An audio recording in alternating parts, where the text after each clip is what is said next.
Baik, kita belajar firman Tuhan di dalam Efesus pasal 4 ayat 11 dan ayat 13. Ini klimaks bulan ini. Ada 5 minggu. Tema kita hari ini bicara tentang korelasi atau hubungan pendidikan dan kedewasaan gereja. Hubungan pendidikan dan kedewasaan gereja. Mari kita baca firman Tuhan di dalam Efesus pasal yang keempat ayat 11 sampai ayat yang 13 ada di depan. Kita baca bersama-sama. 2, 3. Dan ialah yang memberikan baik rasul-rasul maupun nabi-nabi, baik pemberita-pemberita Injil maupun gembala-gembala dan pengajar-pengajar, untuk memperlengkapi orang-orang kudus bagi pekerjaan pelayanan, bagi pembangunan tubuh Kristus, sampai kita semua telah mencapai kesatuan iman dan pengetahuan yang benar tentang anak Allah, kedewasaan penuh dan tingkat pertumbuhan yang sesuai dengan kepenuhan Kristus. Pribadi yang berbahagia ialah pribadi yang membaca firman Tuhan, merenungkan firman ini dalam kehidupan hari lepas hari. Bapak Ibu yang dikasihi Tuhan kita Yesus Kristus, surat Efesus ini ditulis oleh Rasul Paulus secara khusus kepada jemaat di Efesus. Dalam pasal yang keempat, Rasul Paulus menekankan poin pentingnya persatuan dan pertumbuhan rohani dalam gereja ini. Dan Rasul Paulus menjelaskan bahwa Kristus memberikan karunia dan pelayanan tertentu kepada gereja, bukan hanya untuk memimpin ibadah, tetapi untuk mendidik, memperlengkapi dan mendewasakan jemaat. Jadi kalau bicara tentang pendidikan, bicara tentang pendidikan rohani ini bukan tambahan dalam pelayanan gereja, atau bukan hanya plus saja atau hiburan dalam pelayanan gereja, melainkan kebutuhan utama untuk menghasilkan gereja yang dewasa. Kalau kita memperhatikan nas dari ayat 11 sampai ayat 13 ini, ada 3 makna kata yang menurut saya yang harus kita renungkan, kita pikirkan bersama apa maksud Tuhan melalui kebenaran ini. Ayat yang ke-12 ada kata memperlengkapi. Memperlengkapi di sini bicara tentang melatih, membentuk, menyiapkan, memulihkan agar siap dipakai. Jadi gereja bukan hanya tempat untuk berkumpul, tapi tempat pembentukan. Sekali lagi, gereja hanya bukan tempat untuk kita berkumpul, untuk kita pelayanan, tapi tempat pembentukan karakter melalui pelayanan yang ada, melalui mungkin gesekan, beda pandangan, beda pikiran. Dalam paduan suara, dalam vokal group tidak gampang. Diproses, digodok untuk siap tampil. Dan tema tahun ini bukan bicara soal tampil ya Pak Nazar, bukan hanya sekedar menampilkan diri, tetapi bicara tentang ada tidak sentuhan. Jemaat tersentuh, tapi Tuhan tersentuh gak dengan pujian kita? Karena lebih kepada worship, lebih kepada penyembahan hidup kita. Bapak Ibu yang terkasih dalam Tuhan kita Yesus Kristus, yang pertama diperlengkapi.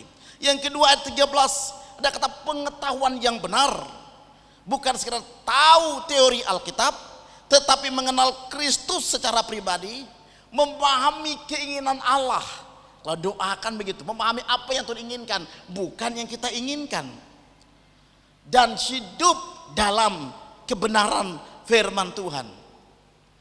Ini. Dan ayat yang selanjutnya, poin yang ketiga, kedewasaan penuh, sasaran ayat 13. Artinya stabil secara rohani, tidak mudah disesatkan, dan bertumbuh dalam karakter Kristus. Ini dalam ayat yang ke-13. Hari ini kita melihat paling tidak ada 3 hubungan, 3 korelasi antara pendidikan dan kedewasaan jemaat. Ada 3 korelasi, 3 hubungan antara pendidikan dan kedewasaan jemaat. Kalau seorang dosen, mahasiswa pasti tahu. Ini dicari ini koefisiennya ini, antara X dan Y. Apa koefisiennya, hubungannya? Kita lihat dalam ayat yang ke-11. Perhatikan, Ayat yang ke-11 dikatakan demikian firman Tuhan, dan ialah yang memberikan baik rasul-rasul maupun nabi-nabi, baik pemberita-pemberita Injil maupun gembala-gembala dan pengajar-pengajar untuk memperlengkapi orang-orang kudus bagi pekerjaan pelayanan. Perhatikan kata ia yang memberikan.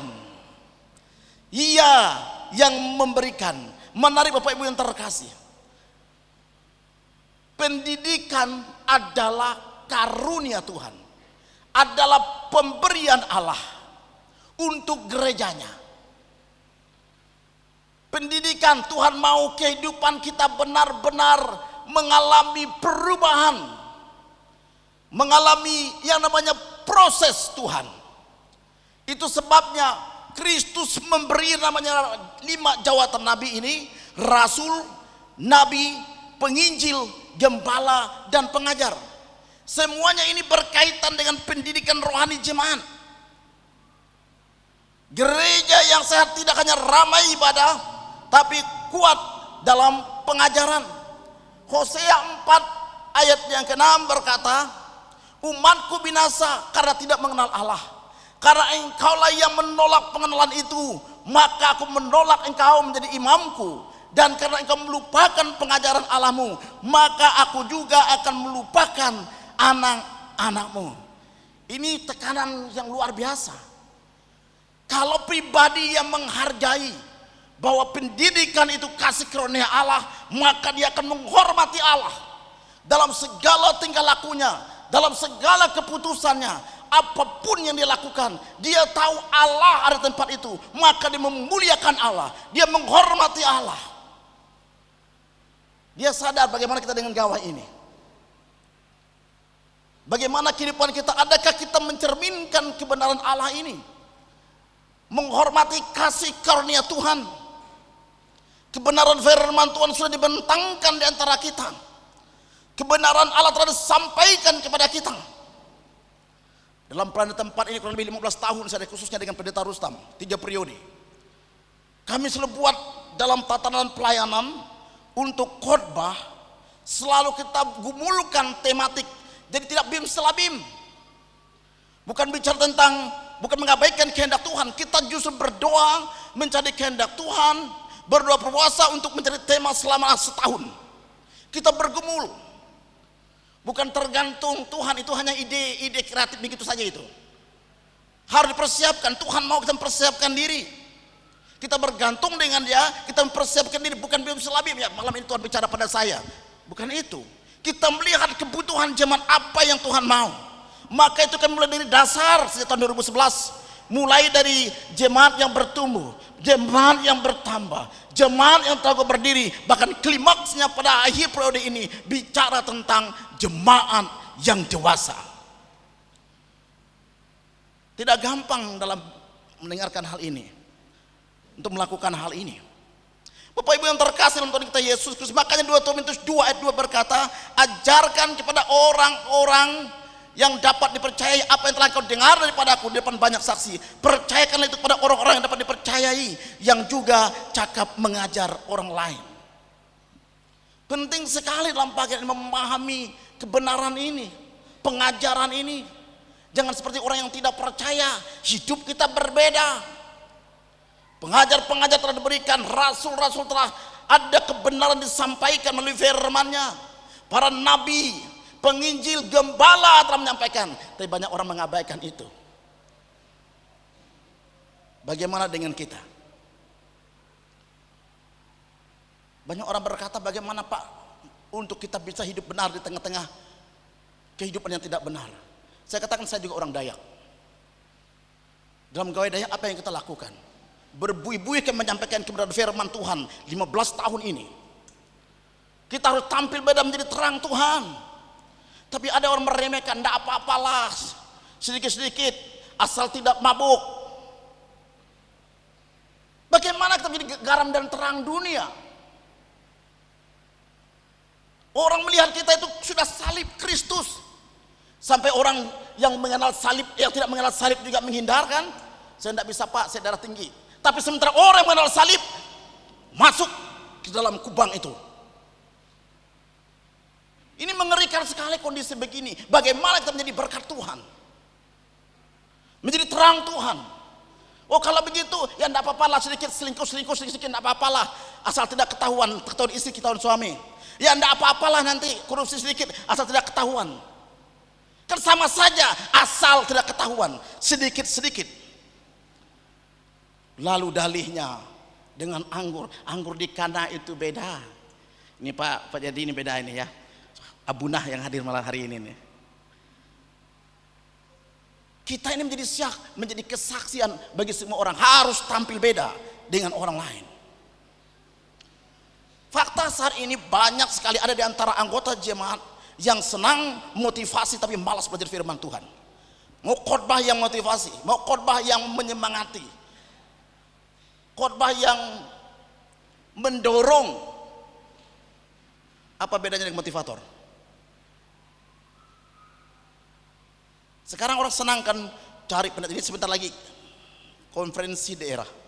Sekarang BPJ, saya tidak tahu kalau gereja yang lain, PPIK dan lain-lain ya. Kalau menjelang konferensi mulai cari pendeta yang begini ini, yang cocok, yang ini, yang jemaat, yang cari yang bisa berkhotbah, jangan apa yang cari yang apa istilahnya, yang lucu, yang baik, yang senang didengar. Ini sudah firman terus sudah katakan. Kondisi begini realitas saat ini. Mereka maunya mendengar, malas belajar firman. Sama dengan keadaan yang Timotius sampaikan di dalam kitab Timotius 4 ayat 3 ini. Karena akan datang waktunya orang tidak dapat lagi menerima ajaran sehat, tapi mereka akan mengumpulkan guru-guru menurut kehendaknya untuk memuaskan telinganya. Mereka akan memalingkan telinganya dari kebenaran dan membukanya bagi dongeng. Bagaimana dengan kita saat ini? Senang dengan pengajaran firman Tuhan, atau kita benar-benar memahami firman dan menyelidiki kebenaran firman Tuhan disampaikan? Jemaat di Berea kisah Rasul 17 ayat 10 sampai 11. Tetapi pada malam itu juga segera saudara-saudara situ menyuruh Paulus dan Silas berangkat ke Berea. Setibanya di situ pergilah mereka ke rumah ibadat orang Yahudi. Orang-orang Yahudi di kota itu lebih baik hatinya daripada orang-orang Yahudi di Tesalonika, karena mereka menerima firman itu dan dengan segala kerelaan hati, dan setiap hari mereka menyelidiki kitab suci untuk mengetahui apakah semuanya itu benar demikian. Sebaiknya selidiki setiap kebenaran firman Tuhan. Makanya kita selalu memfilter siapa menyampaikan firman Tuhan, benarnya yang disampaikan, jangan membawa kesesatan. Sekarang ini banyak penipu-penipu berkedokan tanda kutip sebagai pendeta. Dalam pelayanan berapa hari ini kami menjumpai ada seorang ibu. Pak, saya sakit Pak. Saya simpatisan tempat di mana seperti ini, simpatisan. Saya sakit Pak. Berkali-kali saya nelpon hamba Tuhan, cari, temulah dalam satu online, ditelepon. Pak, doakan saya. Dia serius hati yang tulus minta didoakan. Tapi apa yang terjadi Bapak Ibu? Setelah didoakan, dia ditebak, ibu ini kan masalah ini, pergumulan ini kan, ya benar Pak katanya. Ibu mau sembuh? Ya mau Pak. Maka saya telepon Pak pendeta ini. Ya Bu katanya, saya akan pindahkan penyakit ibu ke babi. Ingat dalam peristiwa Yesus pindahkan ke Gerasa kan? Pindahkan ibu, tapi nanti ibu kasih persembahan sesuai dengan jumlah timbangan babi itu, dipindahkan rohnya. Ada banyak babi ini Bu, ibu yang mana nih? Mau yang 10 kilo, 20 kilo, 30 kilo. Harga babi sekarang kan 150.000. Bayangkan kalau 100 kilo, berapa dia harus transfer untuk Bapak pendeta itu? Saya bilang itu palsu itu Bu. Ibu transfer kah? Tidak Pak. Hati-hati sekarang. Bahkan kemarin ada penyamar sebagai pendeta ini kan melalui video AI. Hati-hati Bapak Ibu ntar kasih. Maka itu selidiki firman, belajar, jangan mau ditipu daya oleh apapun, pengajaran apapun. Bapak Ibu terkasih, ini fakta yang saat ini. Pribadi yang mensyukuri kasih karunia Tuhan akan berbeda Dia akan menyelidiki firman Tuhan, dia menghormati kebenaran itu dan hidup dalam kebenaran itu. Tidak seperti dunia ini, dia berbeda. Senang dengan budaya-budaya kita yang dibangkitkan. Lagu-lagu Dayak sekarang ada dinyanyikan nggak? Jarang kan? Lagu-lagu Dayak kebanyakan mulai lagu yang sepertinya koplo, yang benar budaya tradisional, yang etno, yang etnik itu hampir tidak ada sekali, jarang sekali. Kalau musik-musik udah musik modern, tapi nyanyinya itu pakai bahasa Dayak. Yang maksud saya musik yang benar-benar etnik, hampir nggak ada. Dalam berpahat, dalam buat anyam-anyaman, nggak ada. Kemarin mulai muncul ada panso, itu bagus dikembangkan. Banyak budaya-budaya kita yang dikembangkan, tapi jangan memunculkan yang tadi yang merusak kita, merusak generasi muda. Saudaraku yang terkasih dalam Tuhan kita Yesus Kristus, memang lagu-lagu ada juga membangun, sangat membangun. Misalnya ingat lagi berperang, jangan lagi kita sekarang lagi bukan menggunakan pedang dan sebagainya. Nah, oleh kita pengetahuan berapa banyak orang-orang Dayak saat ini yang ada di pusat untuk berjuang, hanya sedikit. Malah harus bilang hanya diri sendiri kan. Berapa banyak orang kita? Orang lain sudah berlari, kita lagi merangkak.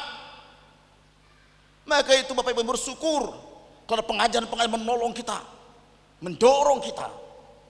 Kemarin bersyukur anak-anak kita yang tes di SMK Bagi Negeri Semarang, di Melawi ini lulus semua, ada 5-6 orang. Ada 30-an akan berangkat ke depan. Bapak Ibu yang terkasih, selanjutnya faktanya sekarang selain mereka senang dengan khotbah yang motivasi, cari yang senang mendengarkan telinga, memuaskan telinga. Yang berikutnya mudah percaya dengan aktif pelayanan tapi tidak bertumbuh. Pelayanan oke, segala sesuatu oke, tapi tidak bertumbuh dalam Tuhan. Tidak sungguh-sungguh di dalam Allah.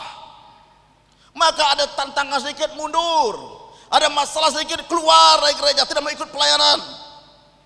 Itu orang Kristen yang cemen. Biasa itu beda pendapat, biasa itu beda pikiran. Jangan kita keluar dalam pelayanan, karena gereja ini tempat untuk memperlengkapi kita. Nanti kita akan lihat dalam bagian selanjutnya. Lukas 18 ayat 11-12. Perhatikan, saya menyoroti ada orang Farisi dari segi bagaimana dia aktif dalam pelayanan, tetapi hidupnya kacau balau, tidak bertumbuh dalam kasih Tuhan. Orang Farisi itu berdiri dan berdoa dalam hatinya begini, ya Allah, aku mengucap syukur kepadamu karena aku tidak sama seperti semua orang lain. Bukan perampok, bukan orang lalim, bukan pezina, dan bukan juga pemungut cukai. Aku berpuasa 2 kali seminggu, aku memberikan 1/10 dari segala penghasilanku.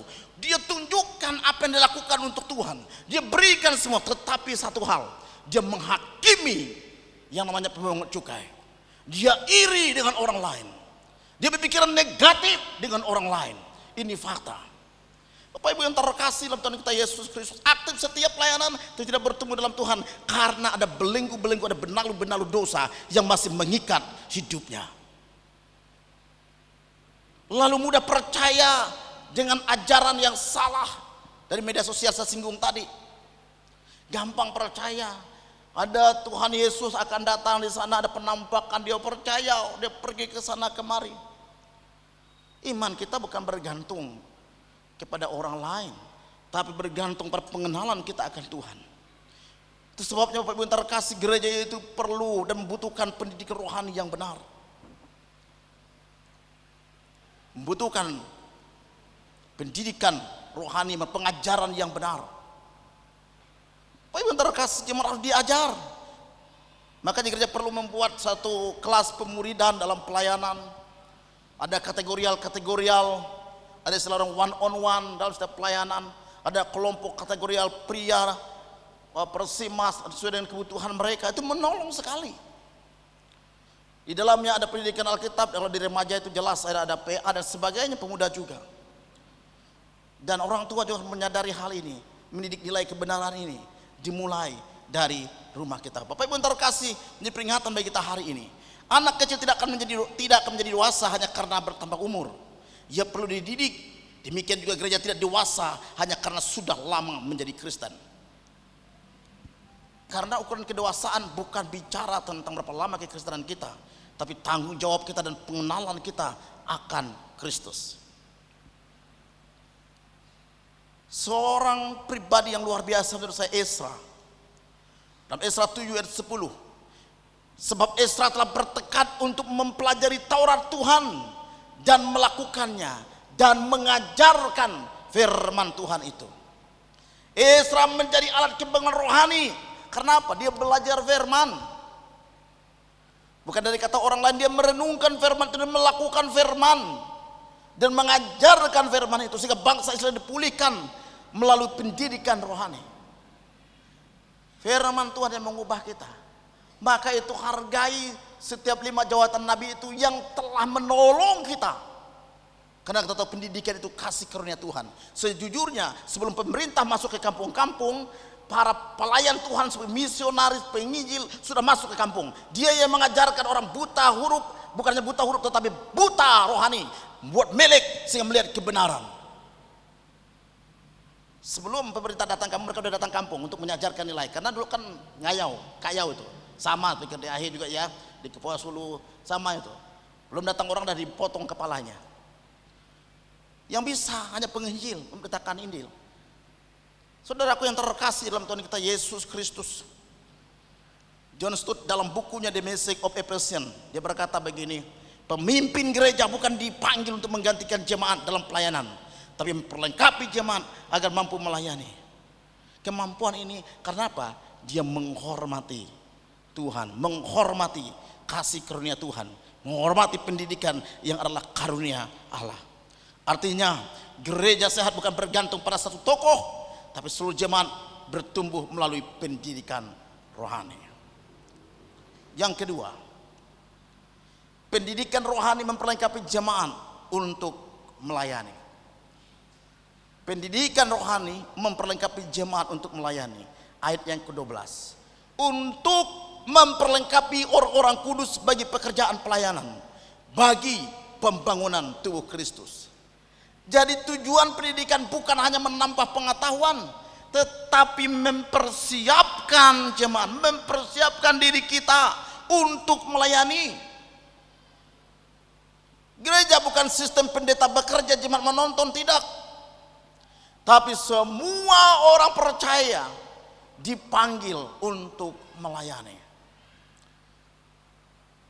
Maka sebenarnya gereja yang sehat sebelum masuk sebagai keanggotaan gereja sudah buat persyaratannya, sudah dilihat setiap anggota gereja ini yang dilakukan, dan ada di situ untuk buku pelayanan, mau di mana pelayanan di mana, dan di situ dia dilatih sebelum pelayanan.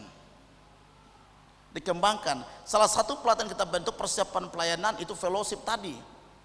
Karena di situ akan diajarkan kalau ada yang kita dapatin ada sesuatu hal yang ganjil, ada sesuatu hal yang keliru dalam pelayanan sebelumnya, di situ kita benahi. Maka pribadi-pribadi sebenarnya yang bisa melayani itu harus ikut fellowship.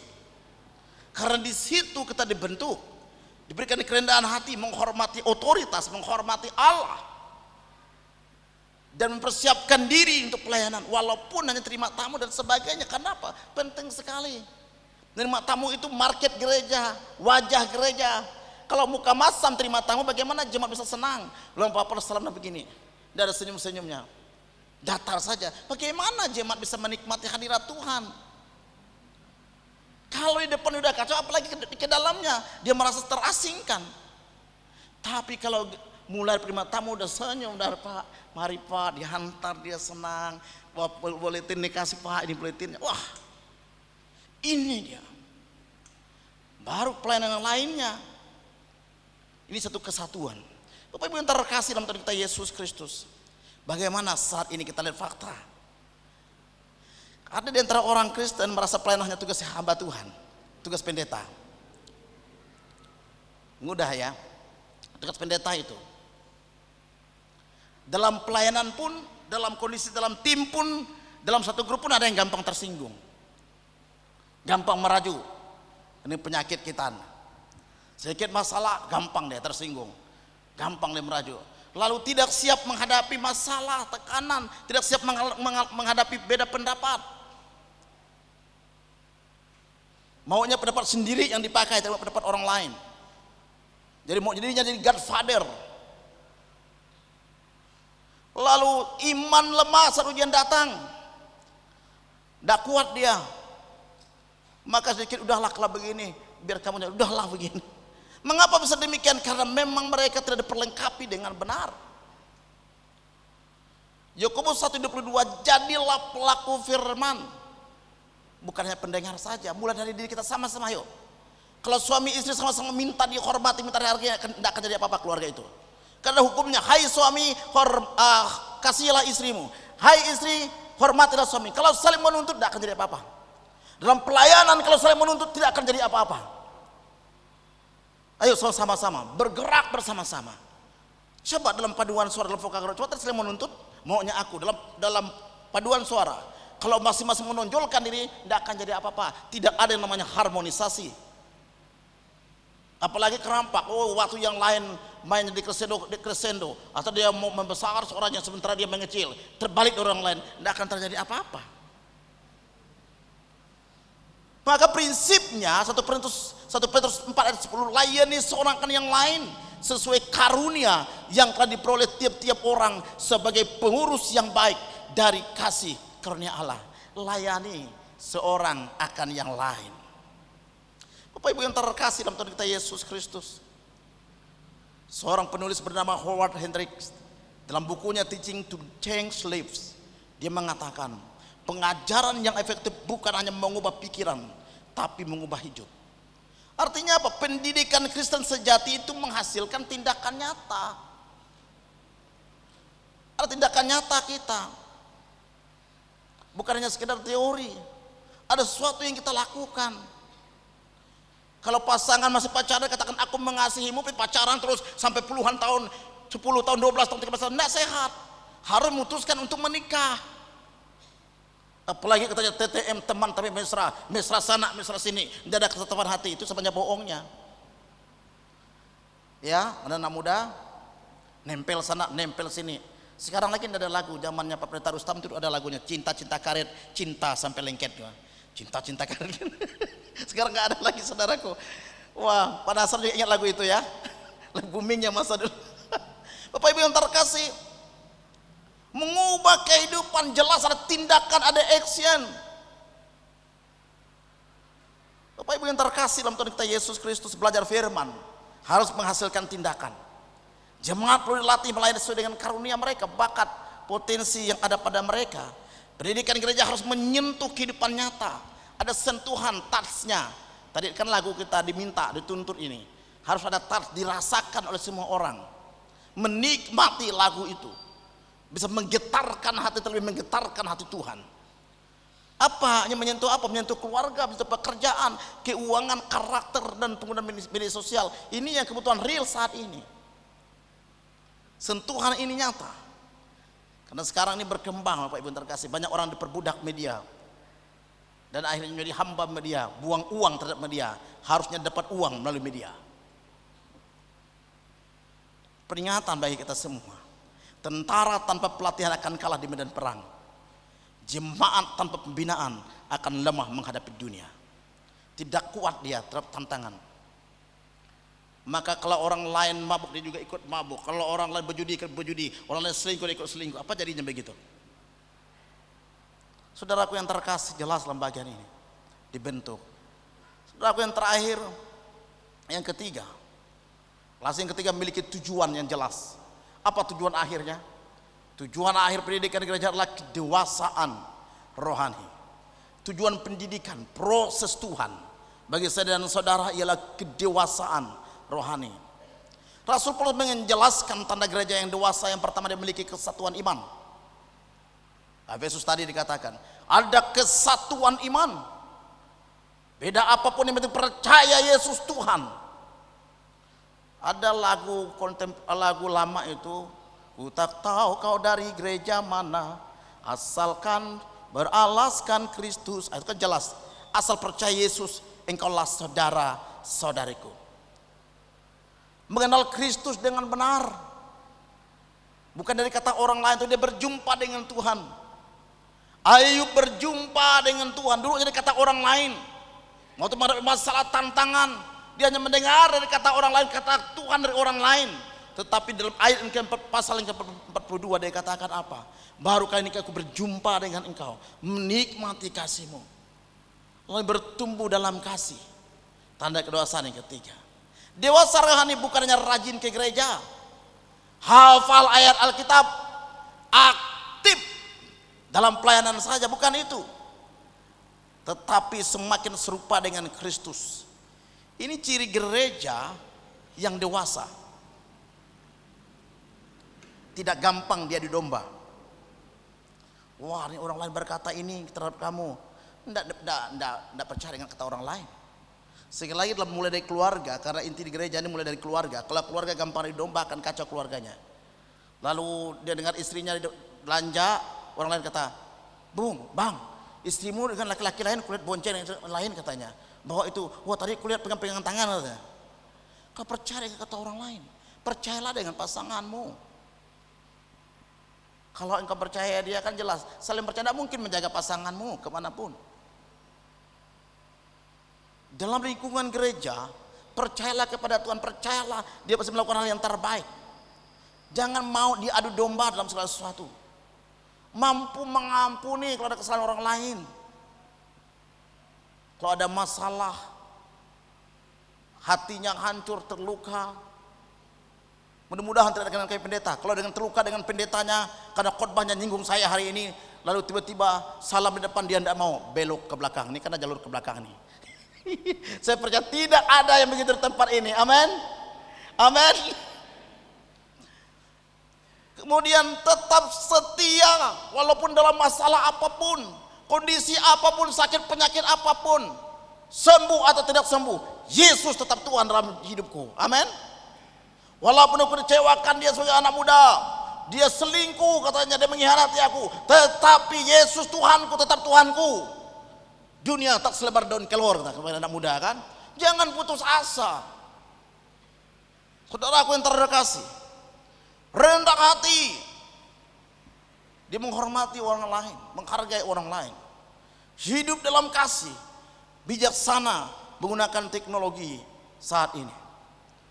Saudaraku yang terkasih dalam Tuhan kita Yesus Kristus. Memang saya tahu ada beberapa pergumulan pelit selama bertahun-tahun kita, bahkan keluarga pun pasti ada sesuatu yang namanya begini, mudah konflik. Kalau orang yang belum dewasa itu gampang sekali. Lihat karakter orang berbeda, dia tidak pikiran positif, selalu negatif. Sehingga apa yang terjadi? Konflik. Konflik mulai dari diri sendiri. Bukan orang lain, dirinya sendiri yang konflik bermasalah dulu, konflik terhadap diri. Akhirnya dia orang lain hanya senyum, dia katakan menyinggung dia. Akhirnya dia keluar, tidak mau dia ngomong dengan orang itu. Padahal mulai dari diri sendiri, dia yang salah, bukan orang lain yang salah. Lalu iri hati terhadap orang lain. Mulai ada persaingan dalam pelayanan. Wah, dia itu pelayanan ayolah kita sama-sama. Kalau bersaing saya tidak apa-apa. Sensitif terhadap kritik, tidak mau nih. Ini vokal group sama MGN. Kalau nggak mau dikritik, sulit. Kemarin kami saling mengkritik. Ya, untuk menolong vokal group MGN yang ada di sini nih. Jangan sensitif terhadap kritik, terhadap persoalan apapun, datang pada Tuhan. Lebih mengejar popularitas daripada karakter. Maunya menjadi top leader, Godfather. Seharusnya integritas karakter itu yang harusnya menjadi yang terbaik dalam diri kita. Memang dalam perawi tahun ini terasa juga apa ya dengan keadaan kita. Sehingga PSA dan PSW tadi itu PSW Pak, mereka ini Pak, lihat tadi, tapi mereka tidak sakit hati Pak, mereka memuji Tuhan hari ini. Tepuk tangan untuk tim PSW dong hari ini. Jadi mereka memuji Tuhan, senang tadi waktu di sini PSW tidak ikut, mereka duduk begitu. Tapi semangat mereka, suaranya mereka luar biasa. Tidak gampang untuk itu, tapi mereka kedewasaan, mereka bisa mengampuni dengan kondisi keadaan yang ada. Bapak Ibu yang terkasih dalam Tuhan kita Yesus Kristus, Dallas Willard dalam buku The Great Omission dia mengatakan, gereja modern sering menghasilkan petobat tapi gagal menghasilkan murid. Banyak petobat baru, makanya mission trip itu memang kita bergumul. Jangan sampai kita menangkan jiwa lalu kita lepaskan, biarkan gitu, akhirnya jiwa yang bertobat tadi hanya 1 setan, akhirnya 7 setan masuk karena dia kembali lagi ke jalan yang salah, ke jalan yang lama. Pastikan itu Bapak Ibu terkasih. Artinya gereja tidak cukup hanya membawa orang percaya pada Kristus, tapi harus mendewasakan mereka. Kalau kita membawa orang lain mengenal Kristus, tanggung jawab kita mendewasakan mereka, membawa mereka bersekutu untuk mereka diisi firman Tuhan, menjadi dewasa dalam kasih Tuhan. Sekarang pertanyaan bagi kita, saya dan saudara, apakah saya makin dewasa saat ini? Apakah karakter Kristus terlihat dalam hidup saya? Apakah saya hanya mendengar firman atau melakukannya?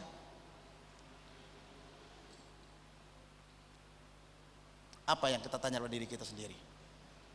Mari kita evaluasi diri. Kesimpulan bagi kita hari ini, pendidikan rohani adalah jalan menuju kedewasaan gereja. Tanpa pendidikan, jemaat akan gampang disesatkan.